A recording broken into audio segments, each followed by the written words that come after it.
Jio political ہر aspect کو انہوں نے اپنے ٹرائب کے ساتھ لاک کیا ہوتا ہے. تو اسی وجہ سے ان کے قبیلے کی جو رو ہے، ان کے قبیلے کی جو سمت اور ڈائریکشن ہے، وہی ان کی ڈائریکشن ہوتی ہے الا ماشاء اللہ. اور ایسی جگہوں کے اوپر اکا دکا تو لوگ جو ہے حق میں بھی آ جاتے ہیں اور رد میں بھی چلے جاتے ہیں، وہ میٹر نہیں کرتا اتنا.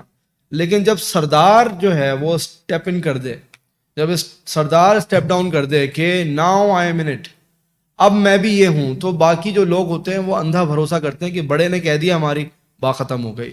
تو یہ وہی قبائلی اپروچ ہے، اور یہی اپروچ جو ہے نا پاکستان کے بھی آپ کو جو ہمارے فاٹا اور اس جگہ کے جو علاقہ جات ہیں وہاں پہ قبائل موجود ہیں، ادھر بھی یہی آپ کو جو ہے سوچ ملے گی. بلوچ قبائل کے اندر بھی یہ سوچ ملتی ہے ہمارے، اور اسی طریقے سے افغانستان کے جو علاقے ہیں وہاں بھی یہی قبائلی معاملات ہیں، ملتے ہیں. ایون عربس کے اندر بھی آپ دیکھیں گے تو قبیلہ ان کے ہاں جو ہے بہت میٹر کرتا ہے.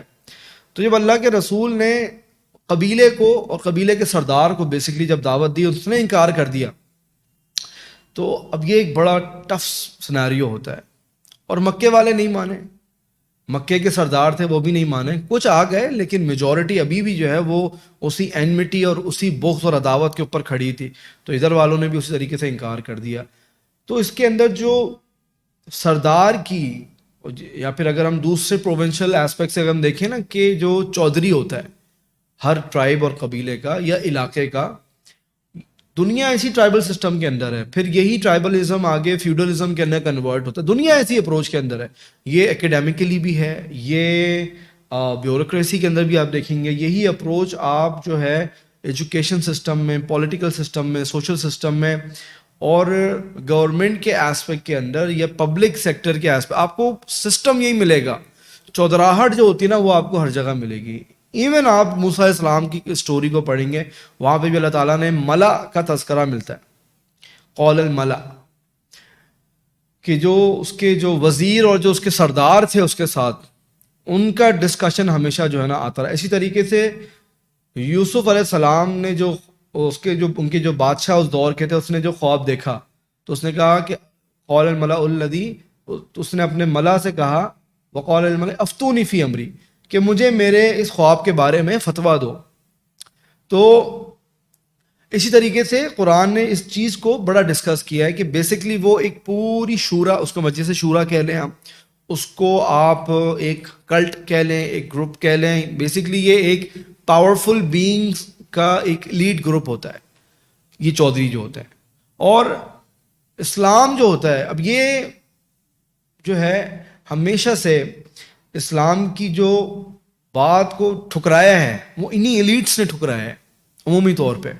اور اسلام کے اندر بھی آپ دیکھیں گے جو عمومی جو لوگ تھے وہ ضعفاء تھے، وہ کمزور لوگ تھے، وہ غریب لوگ تھے. ان کو بات سمجھانا آسان ہے، بات منوانا آسان ہے، لیکن جو مشکل، جو بہت ٹف آڈینس ہوتی ہے، یہ وہی ایلیٹس ہوتے ہیں جن کے ساتھ پاور جڑی ہوتی ہے اور جو کسی نہ کسی اس طرح کے سسٹم کے ساتھ انوالو ہوتے ہیں. اس کا ریزن ایک بہت بڑا ہوتا ہے، چاہے وہ ریلیجس پاور ہے، چاہے وہ پولیٹیکل پاور ہے، چاہے وہ اکنامیکل پاور ہے. وہ کسی پاور کا پارٹ ہیں جب، تو ان کے لیے بات کو انٹروین کروانا اٹس سو ڈیفیکلٹ.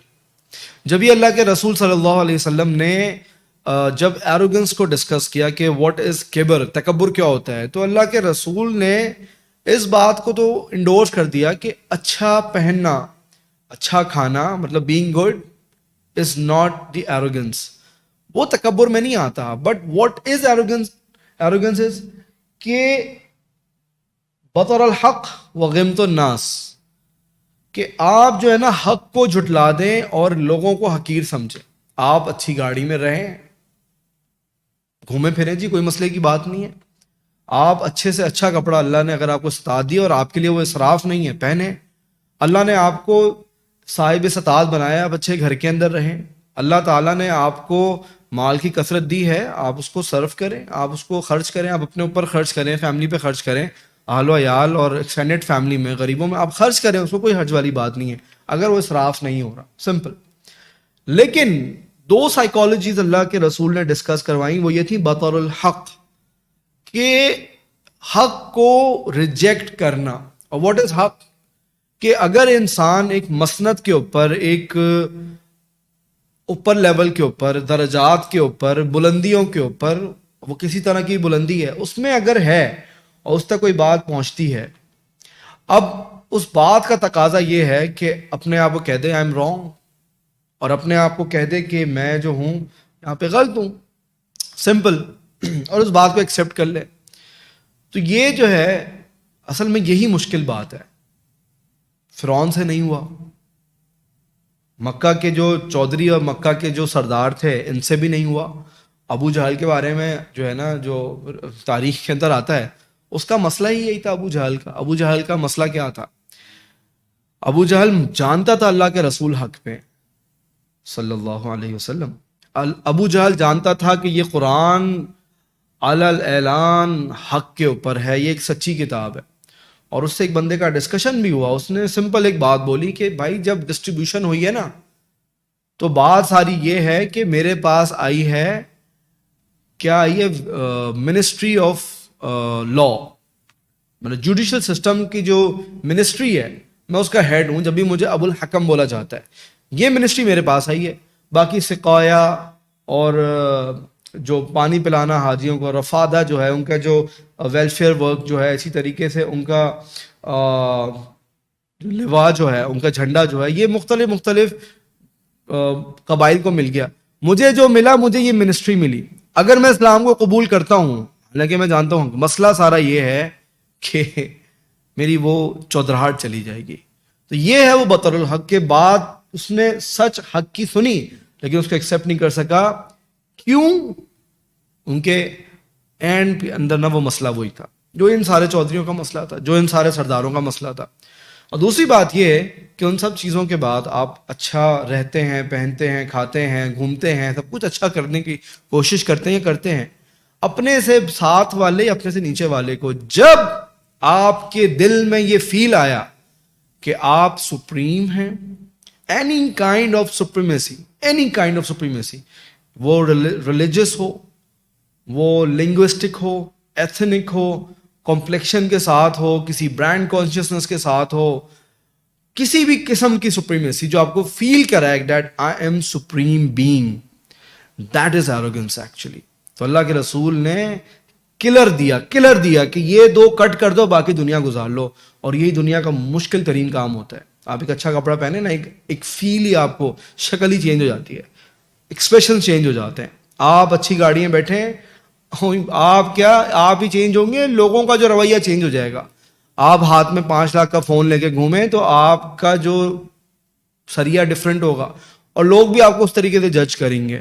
پھر 2-3 ایک اسمارٹ واچ ڈالتے ہیں آپ اسی طریقے سے، مطلب آپ دکھائیں کہ جی I am something different, I am a grown up in a groom thing, I am a groom being. جب آپ یہ بتائیں گے نا کہ میں نے گرومنگ کی ہوئی ہے اور میں اپنے آپ کو کیری کر رہا ہوں خاص طریقے سے، تو پھر آہستہ آہستہ لوگوں کا رویہ اور آپ کا بھی رویہ، تو آپ ایک اس کے اندر آ جائیں گے.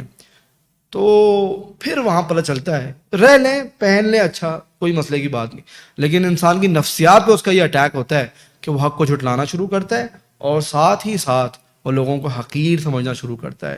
اور وہی انہوں نے کیا. اور ان 3 بدماشوں نے صرف یہاں پہ بات کو روکا نہیں، بلکہ انہوں نے طائف کے جو غنڈے اور اوباش چھچورے قسم کے جو لڑکے تھے، وہ اللہ کے رسول کے پیچھے لگا دیے صلی اللہ علیہ وسلم.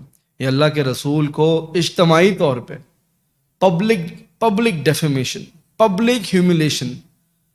اور آپ سوچیں کہ آج ہمیں ایک انسان گالی دینا، ایک انسان، ہم ایک ورڈ یوز کر رہے ہوتے ہیں نا سائیکالوجی کی ٹرم میں، کہ ایک ہوتا ہے فزیکل ابیوز، ایک ہوتا ہے وربل ابیوز. کوئی ایک انسان کرنا شروع کر دے، آپ کو وربلی آپ کو تھریٹن کرنا شروع کر دے، وہ وربلی آپ کو ٹونٹس دینا شروع کر دے، آپ کی جو پورا جو آپ کا جو کانفیڈنس لیول ہے وہ ڈاؤن ہونا شروع ہو جائے گا. آپ اپنے آپ کو ڈاؤن فیل کریں گے، آپ کی سائیکالوجی لو، آپ کی سیلف اسٹیم کو دھچکا لگے گا، تو آپ آہستہ سے ڈاؤن ہونا شروع ہو جائیں گے. آپ سوچیں ہمارے نبی پہ وہ دور آیا کہ ایک شہر کے لوگوں نے مل کے فزیکل ابیوز کیا. وہ پتھر مارتے تھے اللہ کے رسول کو، چن کے انہوں نے ہمارے نبی کو پتھر مارے، چن کے، مطلب اس ذات کو پتھر مارے کہ جب اس جسم سے پسینہ آتا تھا تو وہ عطر سے زیادہ خوشبودار ہوتا تھا. اس پتھر کے اوپر اس جسم کے اوپر پتھر مارے ظالموں نے. اور جس کی آواز کو سننے کے لیے فرشتے ترستے تھے، جس کی قرآن کی تلاوت کو اللہ غور سے سنتا تھا، سورہ یونس کی آیت ہے، اس کو انہوں نے پتھر مارے. اور جس کانوں نے اللہ کی وحی سنی تھی، جس کانوں کو سننے کے لیے اللہ نے اپنی آواز بھیجی تھی آسمانوں سے، اس کانوں کو انہوں نے گالیاں سنائیں. اللہ کے رسول اپنی زندگی کے ایکسٹریم فزیکل اور وربل، سائیکولوجیکل، فزیکل ابیوز اور ٹارچر سے گزرے اس دن، جہاں ایک آدھ انسان نے ایک آدھ کمرے کے اندر بند کر کے نہیں مارا. جب میرے نبی کو شہر کی گلیوں کے اندر جو ہے رسوا کیا گیا، میرے نبی کو شہر کی گلیوں کے اندر ذلیل کیا گیا، اور اللہ کے رسول اکیلے تن تنہا، اور ساتھ میں ان کے جو آزاد غلام تھے زید بن حارثہ، وہ اللہ کے رسول کو کبھی یہاں سے پروٹیکٹ کر رہے ہیں، کبھی وہاں سے پروٹیکٹ کر رہے ہیں. تاریخ کی روایتوں میں آتا ہے کہ ایک لائن لگائی تھی ظالموں نے، ایک قطار بنائی تھی، اور اللہ کے رسول چلتے جا رہے تھے، اور وہ پتھروں سے، گالیوں سے، تانوں سے، طنز سے، شور شرابے سے تالیاں بجا بجا کے میرے نبی کو رسوا کر رہے تھے. یہ غم تھا میرے نبی کا. آج ہمیں کیا غم مل گیا؟ ہم 2 منٹ میں برس کر جاتے ہیں، ہمیں صبر نہیں ہے.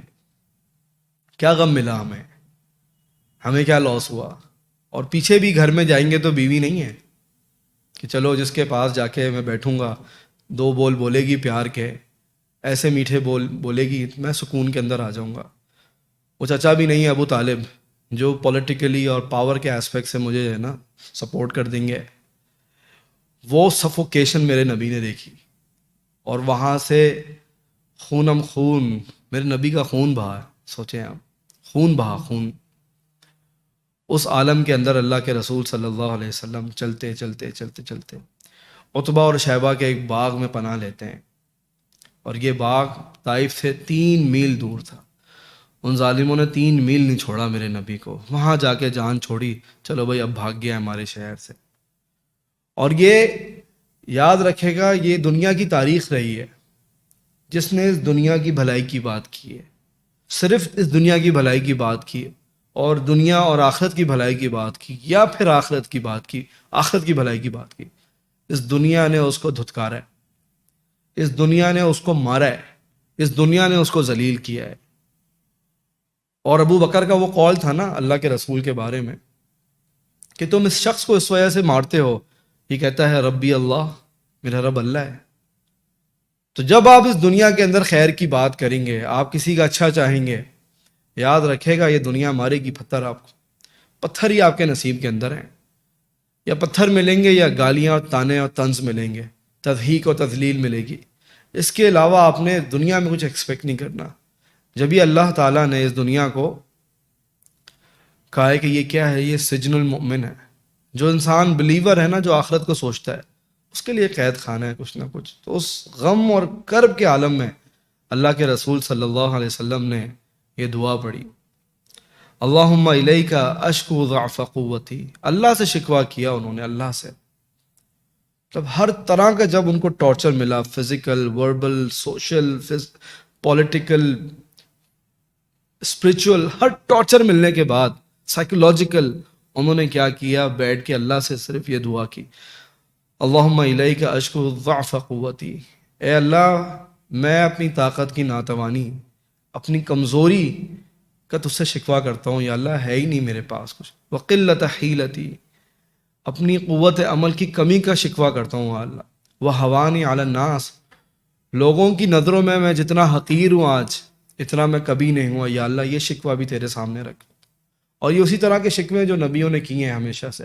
یعقوب علیہ السلام کا بھی شکوہ تھا کہ بثی و حزنی اللہ، اے اللہ میں اپنا شکوہ تیرے ساتھ کرتا ہوں، میں دنیا سے شکوہ شکایت نہیں کرتا. دنیا کے بعد اب شکوے لے کے جائیں گے، دنیا کے پاس کیس لے کے جائیں گے، وہ اس کو سٹور کر لیں گے اپنے پاس، وہ اپنی کئی کلاؤڈ پہ سیو کر لیں گے کہ ہاں بھائی، کئی میموری میں سیو کر لیں گے، کہیں پہ اس کا وقت آئے نا اس کو اسی کی کمزوری سے ماریں گے. تو نبیوں نے ہمیشہ جو شکوہ و شکایت رکھی ہے وہ اللہ کے سامنے رکھی ہے، اور صحابہ کا بھی یہی طریقہ تھا کہ وہ بھی ہمیشہ شکوہ شکایت اللہ کے ساتھ کرتے تھے. دنیا میں دنیا آپ کو سمجھ ہی نہیں سکتی.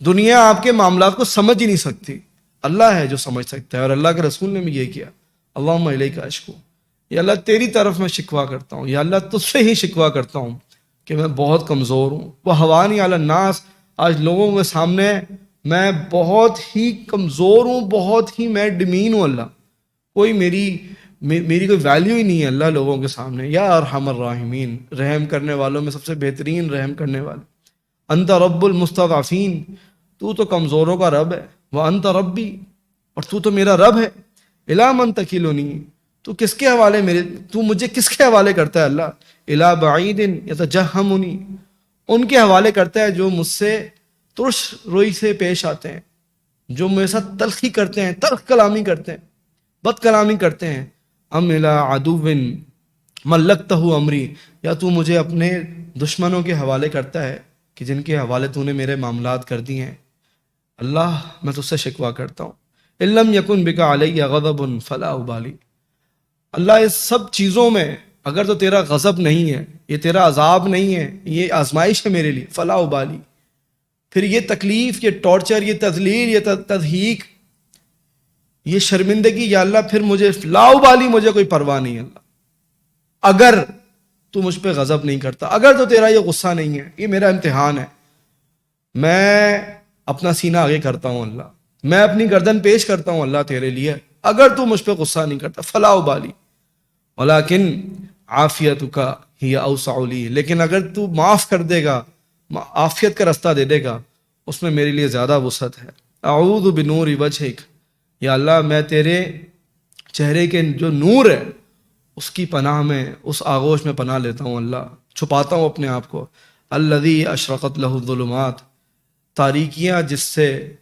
منور کی جاتی ہیں، وصلح علیہ امر الدنیا والآخرہ، وہ نور اللہ تیرے چہرے کا جس سے دنیا اور آخرت کے سارے معاملات سنور جاتے ہیں، اور اس شرط ہے ان تنزل بی غضبک، کہ تو اپنا غضب میرے اوپر بھیج دے، او یحل علیہ سخطک، یا تو اپنی ناراضگی میرے اوپر اتار دے، یا اللہ میں پناہ میں آتا ہوں، لک العتبی حتی ترضی، میں تیری ہی رضا کا طلبگار ہوں یہاں تک کہ تو راضی ہو جا، ولا حول ولا قوت الا بک، تیری ذات کے بغیر نہ میرے پاس کوئی طاقت ہے اللہ، نہ ہی قوت۔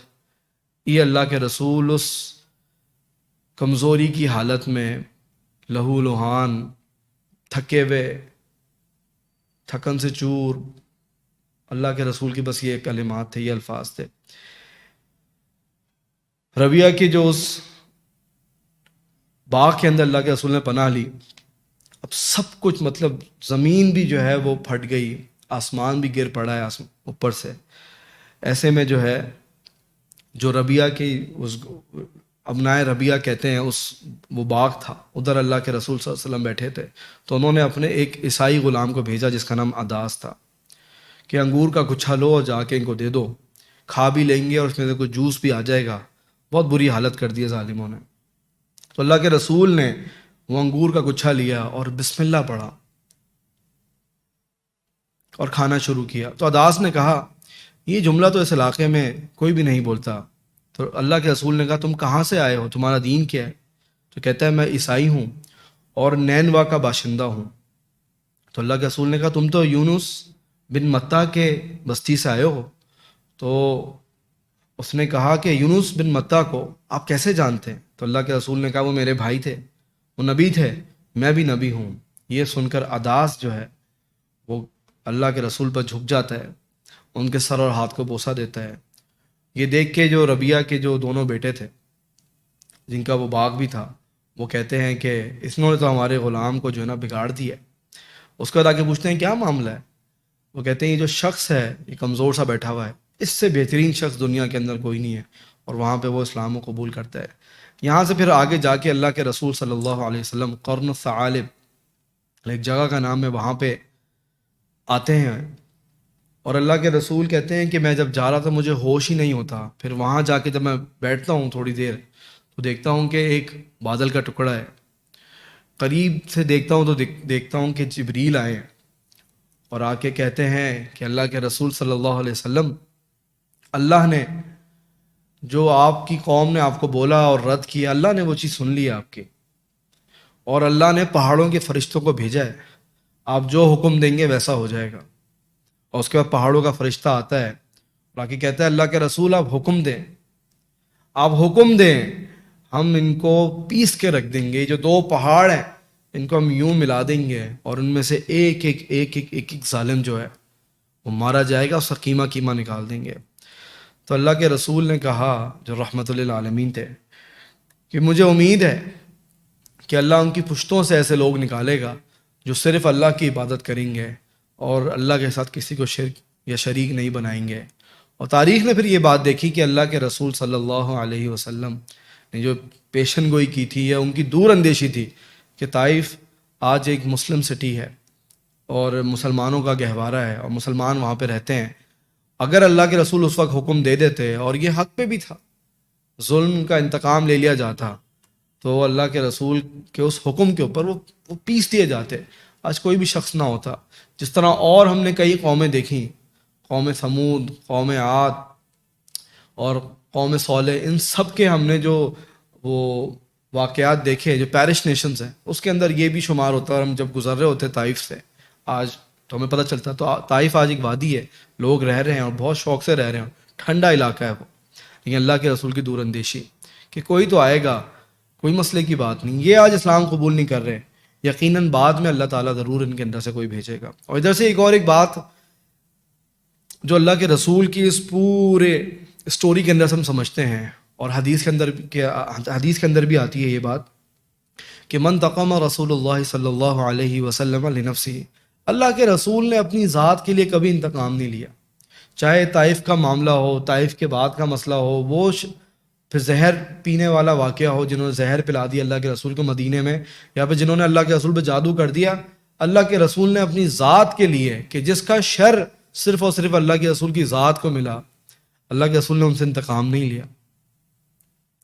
اور اللہ کے رسول ہمیشہ یہ پسند کرتے تھے کہ دشمنوں سے انتقام نہیں لینا، ہاں، لیکن جب بات آئی ہے کسی اور کے حق کی، تو اللہ کے رسول نے کبھی معاف نہیں کیا، بلکہ وہاں تو وہی ہے کہ من اعتدیٰ، کہ جو تم سے جتنی دشمنی کرے تو تم نے بھی اس سے اتنی ہی دشمنی کرنی ہے۔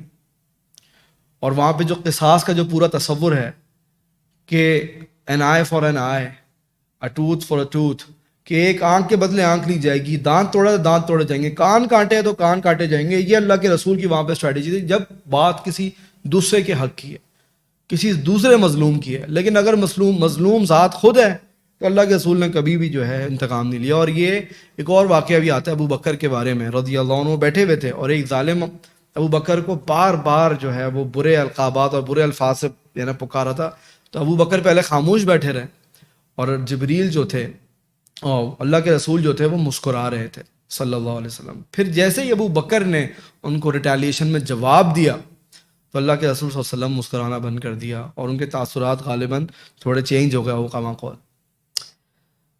تو ابو بکر نے کہا کہ کیا ہوا اللہ کے رسول صلی اللہ علیہ وسلم؟ تو انہوں نے کہا جب تم خاموش تھے تو فرشتے تمہاری طرف سے اس کو جواب دے رہے تھے۔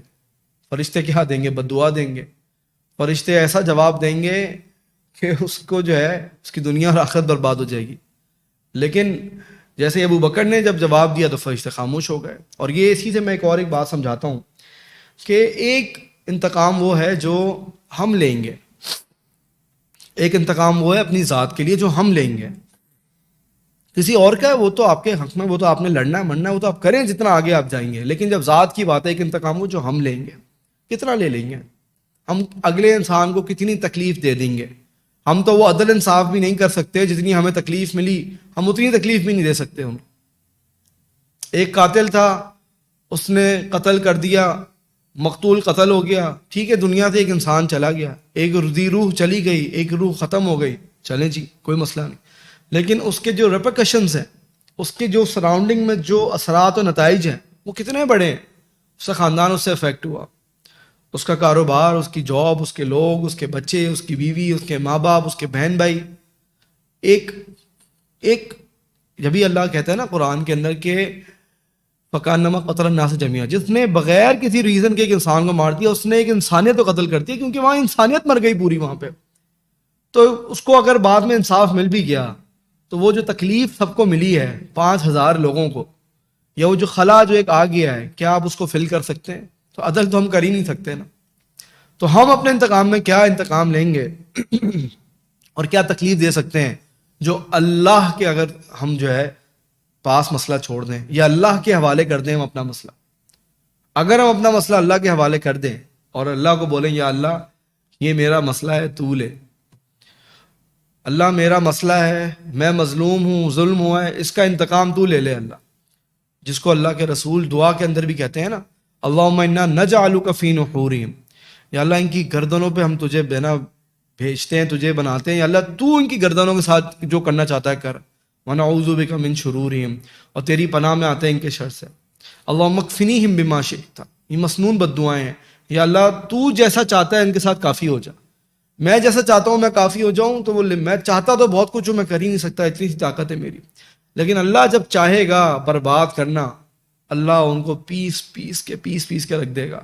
اور اللہ ان کو کچھ نہ بھی کرے تو مجھے وہ جزا اور ثواب اور ریوارڈ وہ دے گا جس کے اوپر میں راضی ہو جاؤں گا اللہ تعالیٰ سے.